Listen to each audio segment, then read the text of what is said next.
Daryl did jump on yesterday. It's Daryl from Groundworks. I'm not sure if he'll double up and do again. And Edwina was signed up.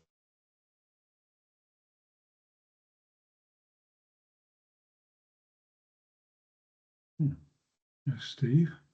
Help, Steve.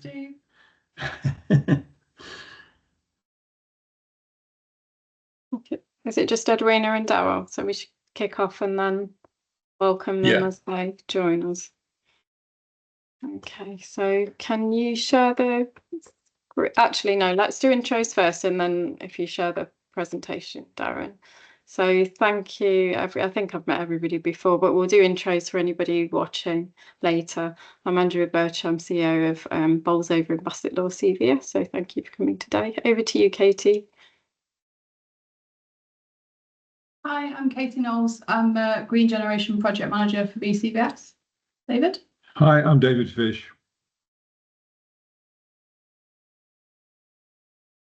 Will I nominate someone? Aaron, over to you. Hi everyone, Aaron Johnson, Bolsover District Council Partnerships and Health and Wellbeing, and I'll pass to Sarah. Thanks everyone. So Sarah Kay, also from Bolsover District Council. I'm an interim director here at Bolsover. My substantive post normally is planning, but I've picked up a few other responsibilities. So just here, I guess, to support the whole community in the fund. So just to hear us help as much as we can. Thanks. Shall I pass on to Helen? Hi, I'm Helen Heath, Community Development Worker for Bolsover for DCC Public Health. And I'll pass on to James. Cheers. James Green, Derbyshire County Council Public Health. I also chair the Health and Wellbeing Action Group, thematic group in Bolsover Partnership. I'll nominate Leanne, please. Yeah, Leanne Bryce, Joint Chief Officer at Citizens Advice, North East Derbyshire. And nominate Darren. Thanks, Leanne. Yeah, Darren Hewitt, Business Development Manager at BCVS. And I think that leaves Steve. Yeah, I'm Steve Morris, Lord of Bolsover. You all know me. I work for BCVS and I'm also on secondment with Lloyds Bank Foundation. Good to see you all. Okay, thank you, everybody. I know we all know each other, so that feels a bit over formal, but just to include those who aren't with us today and watching later. So Darren, could you share the presentation, please? Darren and I all tag team, and I should have said, as James said, I'm also chair of one of the partnership thematic groups, the Skills and Employment Partnership. But we're here today with our BCVS hats on as the infrastructure organisation in Bolsover. And the aim of the session and us bringing people together today is to co-develop a successful community development fund bid that drives lasting change in Shirebrook North. Both myself and several other BCVS colleagues have been in meetings with EMCCA colleagues over the year to help co-design and develop the outline business case that was approved by EMCCA back in March, and we've had several meetings since then around engaging effectively with the VCSE sector and building on what works. So as we know, the Mayor is looking for organisations to come together to submit one joint application for each area, and they have noted in the guidance notes it's unlikely the grants will be awarded to multiple organisations. They want to see organisations coming together in partnership and applying together. So that's what we're pulling together as the infrastructure organisation that's been involved from day one of development. Over to you, Darren, for the next slide. Yeah, thank you. I've just got the context really of the fund and the criteria, etc. So I'll run through that, but there is quite a bit. So if at any point there's any clarification or any questions, just come off mute and shout. I can't see you all, so just shout up if there's anything else. I've already got a hand, James. Yeah, so just to be just slightly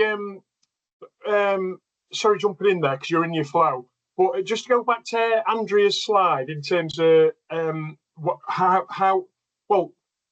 I don't know if it's appropriate at this moment in time, Andrea, but I'm just wondering if it's worth us reflection on the process on how we got to this point. You know, how we put the expression of interest in and other bits, because again, this might be another meeting between us, Andrea, but I had quite a few concerns on how EMCCA kind of went about the business in terms of sending expressions of interest out to Derbyshire County Council and other partners, and I didn't know which form was going in when, and it kind of how the decision was made and things. It might be a separate meeting with us, Andrea, but it's just interesting to, and I don't mean it on a negative thing, because I weren't blown away with how it went, because obviously it was really good that we ended up with what we've got, and I'm chuffed to bits.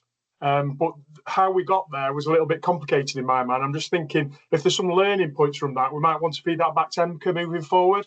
I think that's what I'm trying to say. Yeah, I think that's a good point, James. Do you want to take the presentation off for a minute? We'll go back to it quite quickly, but just to pick up that point at this stage, James. Yeah, because I don't want to ruin the flow of the rest of the meeting. I just thought it's worth us reflecting on how we've got here, really. Yeah, that's fine. I think it was a slow process, and it wasn't always transparent, as is the way with new organisations. So there were lots of meetings that fed in what's worked previously, what needs are, and that outline business case went to the full EMCCA board in March and was approved. That delegated authority effectively to the officers, I believe, to just run with it and set everything up. It didn't need to go back to board. And ultimately, it's the mayor's decision. It's the mayor's fund. It's the mayor's decision which areas are selected. But the process was to invite the 4 upper tier authorities to make recommendations about which areas should be included in the shortlist, because there are over 40 areas included in the long list in the outline business case. I don't know who, I think it was just public health within the county council who was asked to put in the county was it not? Were there more than one? No, and then this is the confusing bit, because again, Derbyshire County Council, it's such a big authority, it's a big beast, isn't it? And it's kind of I can't remember which part of Derbyshire County Council they went to. I know the lady's name, it was a lady called Becky Lomas. And it might have been part of a commissioning team in Derbyshire County Council. And then it kind of filtered down then to public health. And then when we were scratching about trying to fill out that expression of interest form, I know that one had gone to Bolsover District Council as well. And I don't even know if Bolsover CVS got one as well. So it just felt a little bit all over the place, Andrea. No, I mean, we'd asked for, as Bolsover CVS, and as Bassett Law CVS in the Bassett Law discussions, we'd asked that the lower tier, the districts, were included, because that wasn't and isn't part of the governance structure at the moment of EMCCA. So it was only the upper tier that had a formal say, but they did assure us they would be linking in with the lower tier and the districts to get that local insight around which areas most needed this work. And then with that, Andrea, that's probably where the issue is, because they're just assuming that county councils have those links. Unfortunately, at that local level, and unfortunately in Derbyshire we have, because we've got the public health locality approach, and then we had Bolsover District Council are a good council, and we're linked in, but there's no communication probably like from Derbyshire County Council on joining Bolsover District Council's application and then our application from public health together. It was like, I said like to Jess Clayton, I says, what are you doing? Have you had this form? And she says, yeah, we've already sent it back. And I'm like, well, I've not, you've got the same form as me. We're not saying the same things. So I just had an issue with the whole process of it, really, Andrea. I know little about that. We were trying to find out for a long time who had been asked for area nominations. We'd provided the data directly to EMCCA months before around areas of need, and it's not surprising which ones were put forward. But because from a strategic perspective, it'd been better identifying an organisation. Well, let me think. Yeah, it'd have been better. It'd have been better coming through the locality approach at public health, because then we could have one meeting to pull all the local partners together to put one expression of interest in for Bolsover. That's what should have happened. Yeah, and that's what happened in Nottinghamshire. It was public health that pulled it together. So that's the recommendation really from us, Andrea. Then is that if EMCCA were going to do this again, it ideally needs to go through public health rather than going through an organisation in a department of Derbyshire County Council that didn't know how it's set up at a local level. And it's no criticism of you, obviously. It's just that it's that EMCCA thing, maybe not understanding what we've got in Derbyshire. Yeah, and I think that's for EMCCA and DCC to agree. You know, we can feed back that we've made it work and we've unpicked what's happened, but that's only because of the partnership and the relationships. Wouldn't have happened automatically. And I think how places, districts are involved going forwards more systematically is a really important point. Yeah, we just need to keep an eye on that, because we're all sat here today all happy that we're going to get to this presentation done and saying what we're going to get for Bolsover. But if we'd not got this money, I'd have been, well, like I said to Steve and Aaron, I'd have, in one for a better the term, spat me dummy out, because Shirebrook and Bolsover absolutely need the funding, and we should have been at the top of the list, which we have been. But if we'd not got it, then you can look at that process then and go, well, hang on a minute, what went wrong? So we just don't want to be in a position in the future where we're saying what went wrong. So yeah, you get me point, sentiment, Andrew. Thank you. Yeah, and I think EMCCA have heard and understand that there's been issues. So yeah, hopefully this whole process will help with comms going forwards.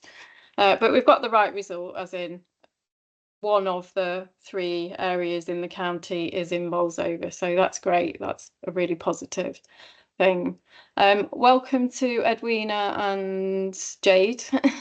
You missed the intros, and we just came out of the presentation for a minute on James' comment and question around how the areas were selected. So we all sought to shape and inform that, and we've got a good result initially, but it was less than smooth and took quite a while, I suppose, as a summary of the discussion there.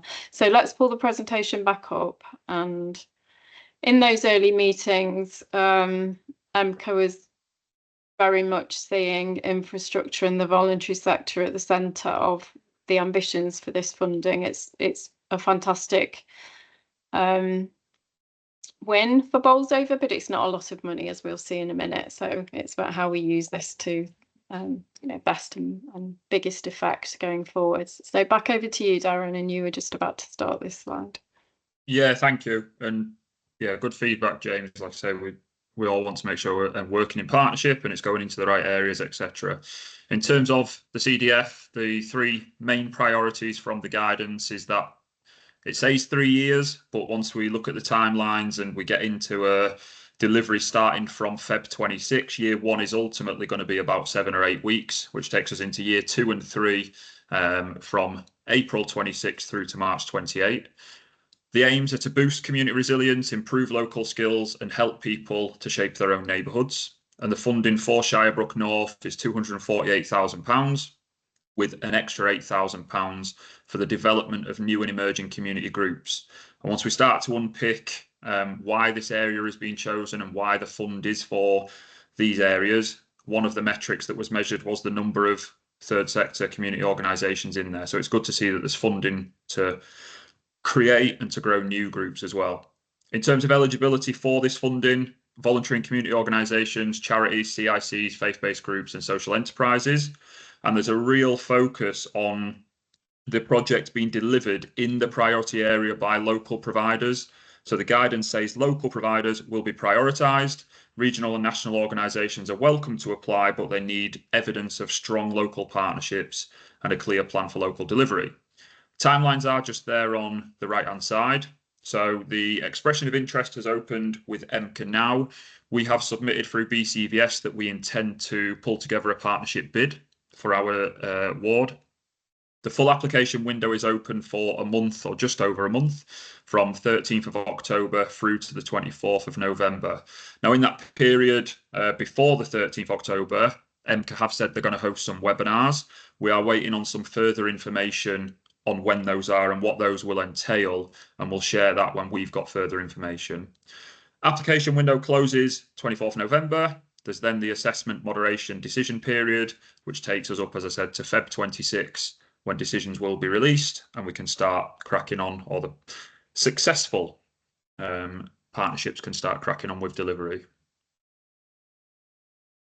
Just to cover what types of projects can be funded, it's broad, it's varied, it's a lot of work that our community groups will already be doing, and it's great to see. If we think about Shared Prosperity Fund, and I won't steal Andrea's funder and Steve, who can touch upon other work that's already going on in the area, but it's great to see that a lot of this is business as usual, but there's a real opportunity to deep dive and to look at the gaps, look at the voice of the community, and then go, well, how do we fit into these projects? So communities, facilities and hubs, refurbishing and expanding local spaces, volunteering and social action, bread and butter for a lot of our organisations, recruiting, training local volunteers, youth and family activities, children and young people, might look like school holiday provision, might be family support, skills, real high topic everywhere, employability and enterprise with our underserved communities, health and well-being, looking at reducing loneliness, might be men's and women's groups, active lifestyles, mental health support, food and nutrition,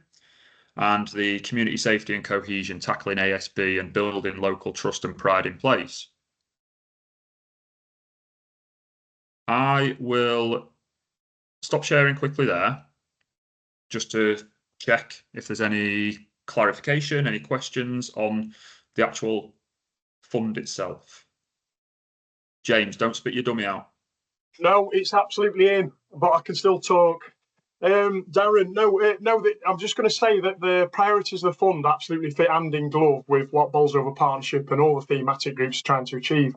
So this is absolutely a slam dunk, isn't it, in terms of what we're wanting to achieve. I quite like the fact that it's in a particular, there's challenges to having it in a particular small geographic area as well, but I'm sure we can overcome that with the amount of partners we've got around the table and goodwill. And I imagine once we get going, you might want to cover your ears, some people, but we can probably fudge around the edges in terms of who gets funding in and around that Shirebrook North area, because it is quite a small, compact area, isn't it? But we'll see how we go, but it's all good news. Thank you. Aaron? Yeah, thanks, Darren. Just coming on from what James said, I know he said that the fund's not a lot of money, but there's probably a real opportunity to leverage in some match funding as well. Aligning its strategically priorities of Bolsover Partnership and other strategic bodies as well. So it could grow bigger than what it is. And Steve? Is it 8K only for new groups? There's 8K specifically allocated for the new groups. Now, when you look at the priorities, I think within there, when you think about growing volunteers, more strong groups that we have doing that, there may be that part of the overall fund is focused. I think it depends on what the data tells us, what community voice tells us, etc. And we need to be led by that. So if we find that actually in Shirebrook North, we need more and we need new groups and we need stronger groups, then that might be where part of the funding is directed. But I think, yeah, while we around the table will have ideas, and I think, like I said, we'll come on to that in just a second, but we have to be led by the data. We have to be led by community voice and community need. So 8K is specifically allocated for that. But that's not to say that if that is the need, then part of the funding won't be, allocated towards that as a priority, if that answers what you're asking, Steve. No, it does. Cheers, Darren. Thank you. James, just seeing your question around, can we clarify what is in Shirebrook North? Do you mean in terms of existing organisations, etc.? Can I just flag that? Sorry, Jade's been very patient with her hand up for ages. Sorry. That's Andrea, sorry. It's all right, James. Never, even when I've got a real virtual hand. I'm on my phone, so sorry, my full technology isn't working apparently. No, I was just going to go back, I guess, and put my hand up before Aaron mentioned the match funding, and it'd be interesting as well as understanding, like James has said, around that capacity within the community of Shirebrook North. Through Active Derbyshire Active Partners Trust, we're also waiting on a funding application to Sport England. So Darren, Andrea, you may have been involved in the Bassett Law conversation around place partnership. Outside of the larger investments from Sport England, across Derbyshire and Nottinghamshire, we've got 12 local authorities that haven't got any of that Sport England funding at the moment. So we haven't had the outcomes of that, but that's called Place Universal Offer funding. And actually that's gone in around the wider Shirebrook and Plesley community linked to Bolsover Compass legacy. I will clarify if we're going to know before the 24th of November deadline. But obviously there could be some scalability around the physical activity outcomes and health outcomes, that there could be some opportunity to enhance some work around that. But that could be around capacity and group support as well. So there's definitely a lot of similarities. And I think even if the timelines don't quite match, it'd be quite interesting to think about that in the scope of the work that we're doing around Shirebrook. That's it. Yeah, no, that's great. Thank you, Jade. And you know, I think that's again part of our collective responsibility in that we are preempting what else is coming. And you know, we were on a call yesterday about Worksop South East, and yes, the Bassett Law Place. When we think about physical activity and tackling inequalities around movement, there are other opportunities. So do you go where the energy is? Do you add value to that? Do you think it's already sorted because there's another fund and things like that? So there's a lot of that to navigate, which is a good position to be in. But again, I'll come back to that point that we have to react to the needs and everything else, don't we? But yeah, it's a great point. Sorry, Jade, go on. It will be nowhere on the scale of what's coming into Bassett Law. It will be much smaller. Yeah, of course. But there's definitely some potential. Well, if it's successful, some potential funding there to support the work. Yeah. Edwina asks, is the 8K available for existing organisations that may wish to have a charitable arm? Good question. I don't know that off the top of my head, Edwina, but I'll make a note of that and we can find out. Yeah, there's very limited detail that's been published so far. So we're expecting a lot more to come through the webinars and on the application form and guidance notes once it's published. But my understanding of the 8K is that for the main pot of money, it does need to be constituted organisations. So that 8K is for the more informal, smaller scale, new start, unconstituted groups. And that's why they've protected that little bit of money, because governance wouldn't allow those groups to be funded through the main pot, is my current understanding. James? Yeah, just on that 8K as well, Andrew, obviously you just need to clarify with detail, but just to remind people that we do have a small grant scheme that's actually run through DVA, Derbyshire Voluntary Action, and that small grant scheme, I think it's up to £1,000 applications. I know Ellen Eve sits on that panel and Steve.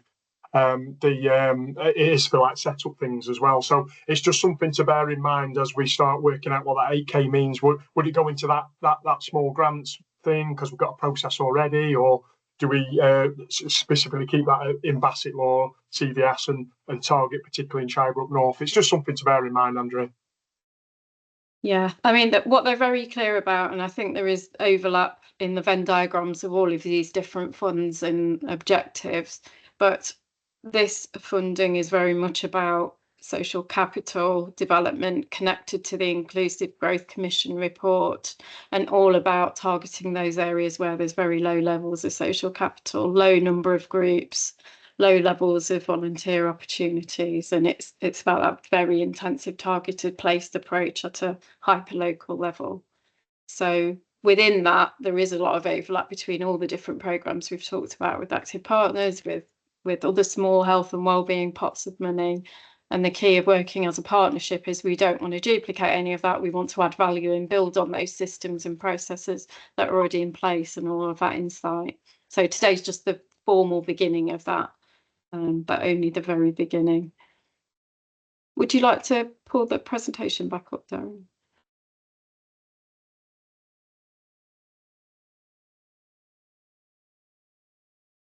So in terms of recent activity within Shirebrook North, can't see if we've got the map. The map's on the next page, isn't it? Or is that the map?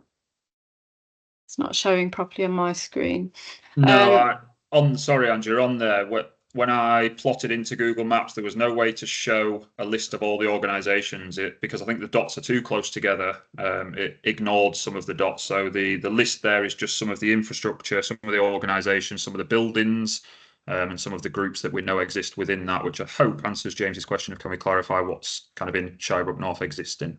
Yeah, okay. So as Darren said, this is the start of plotting, or not plotting, just pulling together and identifying who's already operating in Shirebrook North, what's already happening, and where are the gaps. And these are just a few of them that have been happening over the last 12 months around the UK SPF community grants, Bolsover Compost, the social circles work, and the vaccine inequalities trusted voice work. So the question at this point to you as key stakeholders is, what else has been happening in Shirebrook North over the last 12 months? What have you been involved in leading yourself, or what else are you aware of? So if you take it down for a moment, Darren, and open it up to the floor. There's a lot more before the last 12 months, but just over the last 12 months. Leanne. So yes, Citizens Advice, we're not based in Shirebrook, but we do hold some outreach sessions. So we have one at Blast, the Hole in the Wall, and also the doctor's surgery. And we also provide a service via telephone for the whole of the Bolsover district too. Thanks, Leanne. Helen. Yeah, not service provision, but we in the last probably 3 to 4 months we've been doing Best Start, breastfeeding insight work, and North Shirebrook was one of the areas that were targeted for that. So we've spoken to a lot of new parents, new mums, health visitors, sort of in and around Shirebrook North. Great. And where is that based? Does it work out of those centres, or? We've been doing it sort of. We've visited the leisure centre. I don't. Does that come into Shirebrook North in the leisure centre? Is that? And then we were talking to people in the medical centre. Again, I don't know if that. It might be on the cusp. But sort of the insight that came out of that is the lack of places for sort of young parents and young people like John to go. But I can pull out. We've written up things that we found, and it's brought out a lot of things other than just about breastfeeding. Brilliant. Thank you, Helen. Steve? This is more for the benefit of everybody else on the call rather than you and Darren, but there was some support given to Shirebrook Town Football Club to become a CIC recently, and they're working very closely with Building Lives around Shirebrook Town, Blast. So we supported them to get so far with that. I don't know if that's happened now, but I believe that's the next phase that we're looking to go in. And from a resident point of view, it is a reasonably well sort of visited community venue locally. So I really do hope they've changed their status, to be honest. So that was just something I wanted to flag. Thanks, Steve. Irene. Yeah, so these Vision West Notts College, they're embedded within the Brook or the Storehouse as well. So they've got learning coordinators that are in there, and as far as I'm aware, that's working really well. And there is some other conversations. Myself and Ellen was due to meet with Louise Wilson from DCC around supporting young people around employment and breaking down those barriers to employment. 16 to 24 years, I think. We did establish that a while back, but the model didn't quite work, so we just wanted to revisit. Ellen was really keen to revisit that model and see if we can get that up and running again. But them conversations will take place when Ellen's on leave. I've left Ellen to coordinate that. Okay, thanks, Irene. Jade is the yes, Jade. I've switched phones. This one allows me to put my hand up, and the other one was overheating. It was just, again, I'm not directly involved, but I know there's some conversations around establishing a junior park run, and that's linked back to Blast and some of the community volunteers. So just, I guess if we want to connect it, there's other people on the periphery. Great, thank you, Jade. Katie, is that you or David? Hand up. Me. So Thrive, the youth social prescribing group, meet there. I think it's weekly. They have a cafe at Blast, offering support to young people, and also can't remember the exact dates. I think it was February. Inspire and Achieve did a week-long job club there for young people. Again, hosted out of Last. Yeah, we're going to reach out to Ian because Last is often the centre of gravity for everything happening. It's not quite everything, but it's obviously very well connected and a really important local partner. Leanne? Yeah, just with another hat on, this is from a hobby actually. I know that in Shirebrook, in that area, there's the Shirebrook Welfare Brass Band. I think they do rehearse at the Miners' Welfare. Okay, thank you. I didn't know that. Sorry, went out of order there, Aaron. Yeah, I know it's just a couple more that I forgot about. So the PCN and the GP surgery that sits within Shirebrook, they're also working with Thrive around children's healthy weight. They're working out of Shirebrook Leisure Centre, so they managed to secure some funding to do that. Nicola Gerard has been leading on that. There's obviously the PAL service, so I looked at how they monitor and how they're working. So they're also embedding those community organisations around physical activity and lifestyle services, linking in with social prescribers. And back to Steve's point, talking football, the Shirebrook Town, there's also Shirebrook Rangers, which is a massive organisation within Shirebrook. Thanks, Aaron. Putting that down. Okay, shall we pull up the next slide, Darren?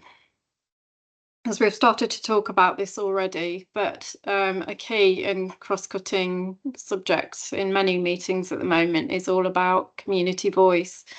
And EMCCA is very clear that local community members need to be at the centre of design and delivery, both in terms of what they say is needed and also involved in designing and delivering the interventions that are funded. So there's a lot of work that we've been involved in this around trusted voices as VCVS and working with local partners and local community members to understand what matters to them. What we'd like to do now is understand from you what else has happened around capturing voice. How is community voice currently shaping developments? That's the wrong slide, by the way. And not in Worksop South East, in Shirebrook North, and whose voices are missing. So again, if we can open it up to the floor, how is community voice currently captured and what is it influencing in Shirebrook North? Aaron? I think it's a gap, if I'm honest with you, Andrea. We've obviously got the trusted voices model that, you know, Steve did around the vaccine, and now Ellen Heath were heavily involved in as well, which is a really good model to capturing that voice. And also, but what is missing in that, which we, you know, we've just had conversations around this earlier, is children as well, and capturing their voice and young people. Yeah. We've had many conversations about the need for that, haven't we, Aaron, in that primary research. So, sorry, not a solution or what's happening. It's just a bit of a gap that we need to do some work on. Yeah. It's a bit of a catch-22, isn't it? We need activities to engage people to listen to their voices, but without that activity, we don't have the voices to shape the proposal. So, Katie. I agree with Aaron, it's a gap, but one thing that we are doing, definitely not enough, is that BCVS have a stall in the market in alternating months, and we use that to gather input and voice on whatever topic it is that we need to discuss for that month. We've only done one so far. Our next one is on the 7th of October, I think. So yes, small but partly there. Yeah. And we were using all of those points of connection with the community to ask what matters to you and to shape this proposal as it moves ahead. We'll see in a minute the timeline is really tight, but we do need to involve local people in shaping this. Helen?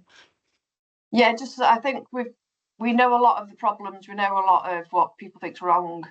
We do have a massive gap in residents' ideas of solutions and what they want to see in their area. And I think it's a fine balance because we have asked a lot of what's wrong, and we do have that evidence now for that. And it's getting that positive solution side from them. Yeah. Thanks, Helen. Jade? I think building on Helen's point a little bit for me, it's not necessarily I think we are capturing the voice when it comes to pieces of work and where we've got a central purpose. But I think there's something more that this piece of work might allow the opportunity is around what are our ongoing loops, and most importantly, what structures do we have to feed it into the system? That I don't know what that looks like, and it would need to take an element of co-design. But I think there's an opportunity, so it's not just funding related, and it creates Yeah. more of a shift and a movement. Yeah, and I think that will come out in the detail of the guidance when it's published, because we're not going to affect social mobility and social capital and inclusive growth if we don't sort out those structural issues. So yeah, absolutely. I hope to see that coming out of it. Edwina. Yeah, I'm just interested to know whether we've identified any specific ambassadors that can help with that solutions. You know, Helen and some of you mentioned about solutions and positivity. It needs to be local ambassadors that can be identified, that can take forward the overall strategy. And just in terms of the involvement from Bolsover Woodlands Enterprise, we have had in the past 2 or 3 team members that have been part of Bolsover Woodlands, but one of the main issues to keep them involved is transport, the transport links. So people with learning disabilities are very much isolated because of that one big problem for them. Yeah, thank you, Edwina. Again, a common theme that comes out of most meetings where we discuss barriers to community participation. So, but we will note it again. Thank you. Aaron. Yeah, just a couple of points on opportunities really for capturing that voice. So a while back, Piotr started working on setting up community organisations for the Polish and Romanian communities within Shirebrook. They are established groups now, so that's a way to be able to gather that voice. And also we've got a really strong relationship with Frasers, as you know, which we do events there where we get multiple partners involved. So there's always opportunities to be able to start and capture that wider voice. Yeah, I think as Helen said, we've got quite a lot of, well, we've had a lot of community engagement work going on and listening. It's so what needs to change as a result of those challenges that have been identified and the voices that have been shared already. And again, we're not starting from scratch with that. We know there are partnership action plans in place. We know there are priorities that have been agreed. The key is now sewing it all together in terms of what will add most value and meet the objectives of the funder. Shall we go back to the presentation? I don't think there's any more questions at this point. And I think I'm handing back over to you, Darren.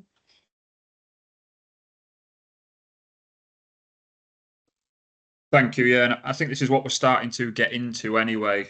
So mindful of time, I think there's 3 big questions that we need to get the notes down on, and then share this with the partners that couldn't make it today and get further feedback. But ultimately, what are the biggest needs that we collectively know about? What are the gaps? And what are the local strengths that we can build on? So what's the great work that we already know is happening that we can build on through this funding? And how might they align with those priorities that we brought up earlier? So thinking about something that might need investment to grow bigger because it's already having an impact, or something that we know there's been an identified need that maybe hasn't had the investment. So needs and gaps and the strengths really. And just to remind you, this is in the context of Shirebrook North. It's not the whole district or even the whole of Shirebrook. It's what are the needs that are particular to that ward.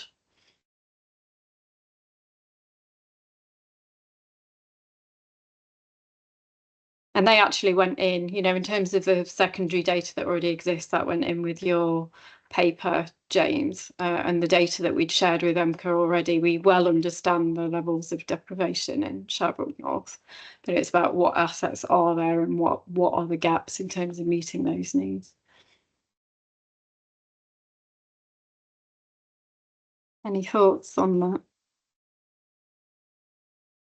I'll jump in, Andrew. Just regards to data and needs for Shirebrook North, I would just quickly look in if I'd managed to say, because as you know, we've not got access to local insight at the moment, but that just gave you a real broad overshot of what the data was saying around health and employment and skills and everything for particular wards. I might have it somewhere, but I don't know what date how dated it is, but I'll try and dig it out and just forward it on. But But yeah, we've got the insight data, Aaron. got No that right, worries. okay, Yeah, yeah. thank you. No, it's more about provision on the ground and what the needs are in that context. Jade. Well, and this I may not have. It's from a district-wide context. Obviously, under development at the minute, we've got the active wellbeing strategy. So we've got a ward breakdown of some data that's relevant to physical inactivity that might be useful. It sounds like obviously you've got a lot of the data already. We should start to get in the next couple of weeks and months the strategic priorities from that. And my assumption, obviously there's a working group working on this, is we're not going to be able to deliver everything everywhere. So there might be some opportunity to align some of those test and learn opportunities with Shirebrook or Shirebrook North that we can then learn elsewhere across the district. But I'm looking at James and Aaron particularly. We've got a bit of a way to go with that, but hopeful before the end of November, we will have a clear strategic direction for that work. So yeah, and Shirebrook will be reflective, I guess, of the wider Bolsover priorities as well. There is a little bit of mapping, but I don't know how much we've received around activity at ward level, but obviously relying on the partners to feed into that. So if there's anything from a physical activity perspective, I can ask that question. Thank you, Jade. Steve? Just picking these off one by one, there is quite a few community spaces within that particular patch that are underutilized and not used. And I'm thinking about the Adult Ed Centre, to be honest, which I believe sadly is no longer going to be used anymore. But if it's just going to be sitting there not doing anything, then why wouldn't we want to utilize it to create skills and employment hubs? And for me, the hole in the wall in particular is a fantastic asset, but it is underutilized in the area. And I think that's down to capacity more than anything. I think there's organisations willing to do things, they just don't have the funds or the capacity to deliver. And that may have changed now. That things have changed, particularly with one organisation I'm thinking of. And I do think there needs to be a space, particularly to help new groups get off the ground and started. And I do think I think that's lacking across the district in general, to be perfectly honest. Them incubation hubs would be really important. And again, there's lots of space. There's lots of places I can think of within just that small area that we could utilise to really help grow and incubate small groups to get them off the ground, so they can hold meetings, so they can support residents and do different things. So, and what Jade was speaking about, and also all the other things that we've been involved in the past three or 4 years, it's all building on that and building momentum rather than slowing things down. So I think things like Bolsover Compass particularly, which was a 2-year piece of work and now is continuing under Active Compass, could be really there's potential there for that to really grow and thrive and move and use the data that's collected over that 2-year pilot period to really improve physical health outcomes, but also general health and well-being as well. So I think there's things already there that we can really latch onto, that we could really build and strengthen. But for me, community assets, I can think of 4 alone in that area that are really, really underutilized. But the Adult Ed Centre is the primary one, because everything's basically there for you. What's the plan for the Adult Ed Centre? Who owns it? Is it the county council? And are they disposing of that asset, or what? Does anybody know? I think my understanding with that, sorry to jump in, is that I think they were just reviewing, because they've only just announced, haven't they, that they're shutting it. I think they're just reviewing that portfolio, seeing what they want to do next. It'll probably take a while to sort that out, but I imagine they're going to sell it. But I think that's what they've done with all other properties, Andrew. It just takes a bit of time to work it out. Cheers. Okay. All right. Thanks, James. Helen. Yeah, just echoing a little bit what Steve was saying actually about building on the provision we've got there. We've got the hole in the wall and the conversations that I've had with many people in there about youth clubs. Hole in the wall used to be able to do loads of great youth provision, getting their capacity. They can't do it so much. People being ill but also that the number of people who want that provision from that place because they are well used for certain things. But then, yeah, again, that lack of capacity within that organisation to promote themselves, to get the word out there. And again, and you know, as much as we want more organisations there, we've got key ones that are really struggling. So we don't want more that's just going to end up struggling in another few years' time. You know, it is building on that true capacity of what we've got that we know has been working. Probably just, yeah, but youth club actually was what I started off about it, because a number of people have said, oh, we need a youth club in Shirebrook. Okay, thank you, Helen. We know from wider meetings that there's an ongoing challenge around existing groups recruiting new volunteers. So that seems to be an issue everywhere. I haven't spoken to Ian recently, but does anybody have a sense of whether it's an issue for those voluntary organisations in Shirebrook, Hole in the Wall, Blast? Jade, is that a new hand? Sorry. It is a new hand, not answering your question though, but yes, in Erewash we've got the similar, it's coming out around lack of volunteers, so we would assume it is in Shirebrook. I was just going to mention on the Adult Ed Centre, I don't know if it was closed on a different time frame, but the one in Petersham and Erewash has already, I think, got a new host identified. So if we did, as part of this work, have some groups that we think might be good hosts, it might be part of the matchmaking. But yeah, I don't know if it was the first round of closures and this is the second, or if they're on different timelines. So okay. What do you mean by host? Sorry, Jade. Well, potential new like landlord site. Okay. Like, yeah. So I don't know the detail, and I don't know if it's public. Hence, I'm being a little bit cryptic. Okay, thank you, Aaron. Yeah, just coming back on your question about Blast. I've not been as close to Blast as I were previously a few years ago, but I know Steve's done some really good work with them. But Keely Howson was a real driver behind Blast, and I know Keely she took ill. I'm not sure, is she still involved, Steve? Do you know? Yeah, I mean, she was the one who was who I was having conversation with about Shirebrook Town becoming a CIC, right.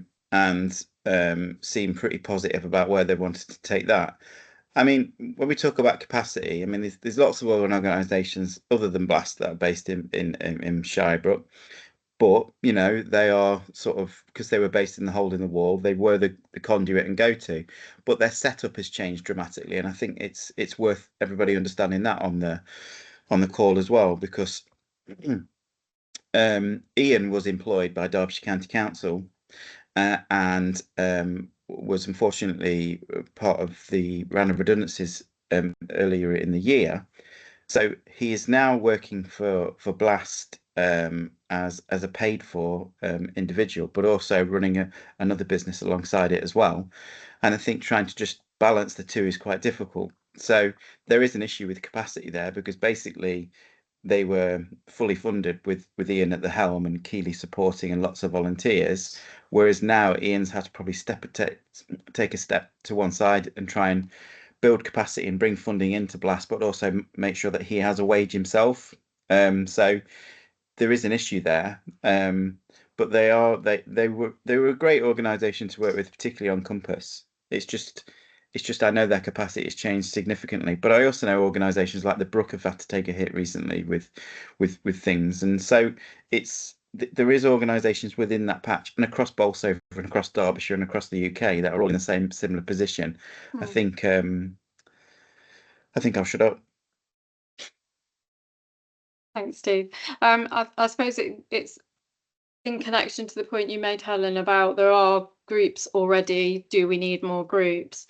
Well, statistically, yes, Bolsover is very underserved in terms of opportunities for volunteering, but also the services and support those groups provide to the local community. So whilst I think we may have more groups. I think it's just that longevity. We've got these groups that are really struggling today, and they need the strength as well before we get new group. Well, we want all of it, don't we?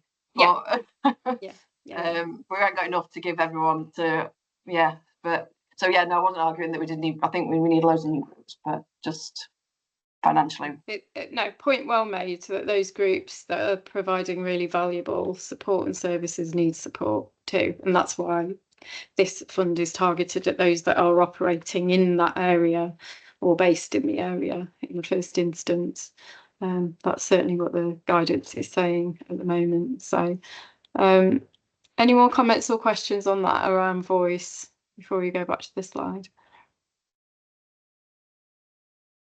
So lots of voices have been captured around what matters to them, the local population, and the challenges they face, less so involved in co-design of solutions, is my take home so far from what we're saying, and the need for a more systemic way of closing those feedback loops. And we've been having very similar discussions in the context of young people's voice elsewhere, but this is more generic community voice, no matter what the age, not particular to young people. So Darren, can you bring the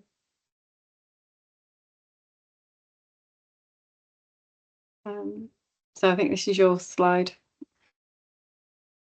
Yeah, thank you. Just on what happens now. So as I said on the outset, BCVS have submitted an expression of interest to EMCCA to state that we would like to pull together a partnership proposal. I did mention that EMCCA are looking to host webinars, and we'll share the information when that comes out. And then the next step from that will be that we put out a partner proposal form once we've spoken to the partners that couldn't make it today and others that sit within Shirebrook North. Applications then open in October, open for around 6 weeks, waiting for decisions in early 26. And that will then be the time frame to commence delivery. And just a thank you, as always. Great discussions. One of the things, just before I pull you back in, Jade, one of the things that was discussed yesterday for Worksop South East was one of the partners suggested an umbrella theme around community resilience, and that there will be lots of different bits of work that sit under that. And we're unlikely to call it community resilience, but that is a priority for EMCCA. So the idea of an identity for whatever we're doing, end up doing in Shirebrook North, all fitting together rather than lots of little projects that are very fragmented and don't add up to more than the sum of their parts. That was the gist of part of the conversation yesterday, and I'd welcome your views on that for this piece of work too. But before I open up to ask that question, Jade, you've got your hand up. So. Thank you. Always just a few practical questions, I suppose. And one that, as you were talking, just to clarify, so I've probably got 2 questions back, is one is around assuming that, and I obviously missed the first 5 minutes, EMCCA, I assume, are looking to work with one lead delivery partner per locality. That was a nice, easy question. And then the second bit was, obviously, in terms of the timelines that you've shared, is there any intention, how do we, if it is a partnership approach, what's the practicalities around developing a partnership application? Or from today, is there any thoughts, intentions? Because I certainly like the idea of having an umbrella purpose, because actually we found, particularly through Bolsover Compass, that shared purpose was the glue, and it really then helped to kind of that clear direction of all of the work, although we had different strands of the work that were happening. So personally would be really supportive of that. Yeah, I'll just come back on a couple of those points before I come to you, Edwina. One is that, yes, we need to, this is the first conversation of many that need to happen over quite a swift time frame, but we are going to pause until we've spoken to those who couldn't make it today, and also until the webinars and the additional guidance comes out from EMCCA, and then regroup. And then we'll agree the process for selecting and prioritising which interventions the partnership would like to be included, because we're bound to identify far more than can be funded through 220 odd K. It's nice and it's a substantial amount of money, but when we start looking at scale of need, we know it'll only scratch the surface. So we do have to have a more strategic approach, I think, about what's going to make longest and most impactful difference. Edwina. Yeah, it's more to do with the employment services and whether they're going to be one of the partners, because, you know, in terms of training and supporting people, unless there is some opportunities for people, then you know we will not help those individuals. We specifically find that a difficulty with adults with learning disabilities, and I know other organisations that have people with learning disabilities, there's nowhere for them to go other than to just stay where they are, and that is not economically or from a well-being point of view. So I'd like to see something where people will continue to receive their personal independent payments or whatever it is, but also there's an opportunity with partners for them to go into real work, whatever that really means. Okay, thank you. Yeah, I'm not clear yet with all the other programmes that are being commissioned by EMCCA how that will be resourced through all the employment and skills programmes being commissioned currently. I know the providers have all been contacted, but I don't think it's all in the public domain yet. But certainly in the context of inclusive growth, it's a massive priority, as we know. Aaron, you might be able to remember what it's called. What's the programme that's out at the moment around? It's the old DWP programme anyway that's being commissioned through EMCCA at the moment around Connect to Work. Is it that it's that youth thing, isn't it? Is that what you're talking about, Andrea? Is it the youth hubs? It's the youth hubs, isn't it? Yeah. I think the one's it's in Chesterfield, isn't it?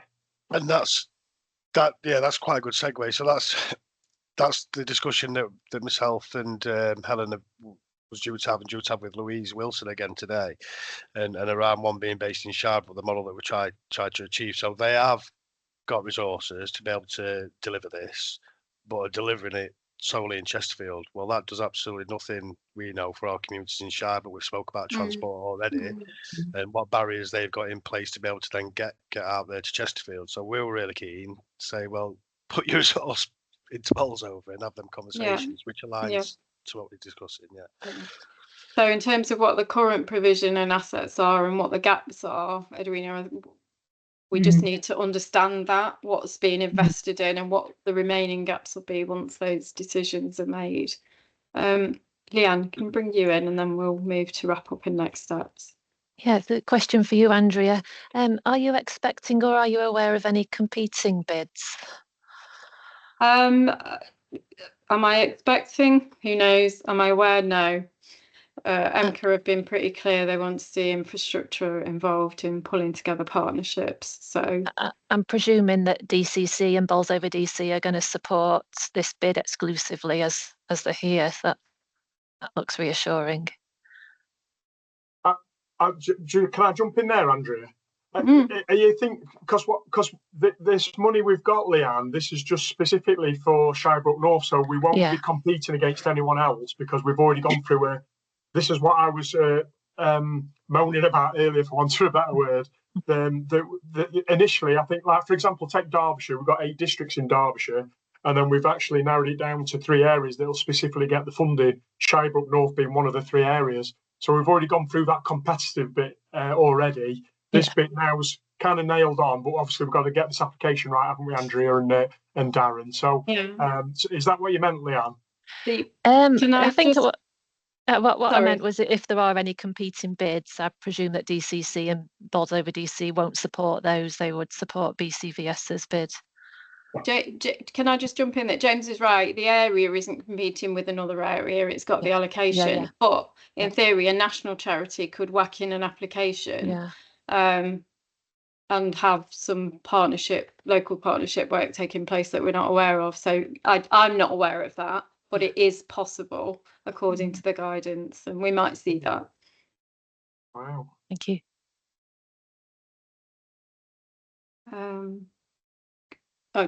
Steve's just dropped in. Sorry, it flashed in and then flashed out again. Yeah, Steve's just mentioned the other areas in Derbyshire that are eligible. I thought it was Erewash.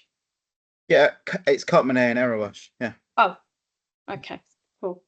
Lovely. Yeah. And we will seek to understand their model and what they're doing. But as far as we know, infrastructure is involved in all of those applications going forwards. I'm part of the Erewash conversation as well. So okay. that's one of my other patches. So I think the first meeting's happening. It's closer to the 13th of October. It might be next week, but I think it's the week after. Yeah. We didn't want to leave. I mean, that's when the application window opens. We didn't want to leave it to then until start having these conversations. So we'll that'll be part of the next steps. Who wants to be involved, and coming back out to you with future dates and processes. We just need to. James, thank you. We are 2 minutes over, so if you have to go, that's fine.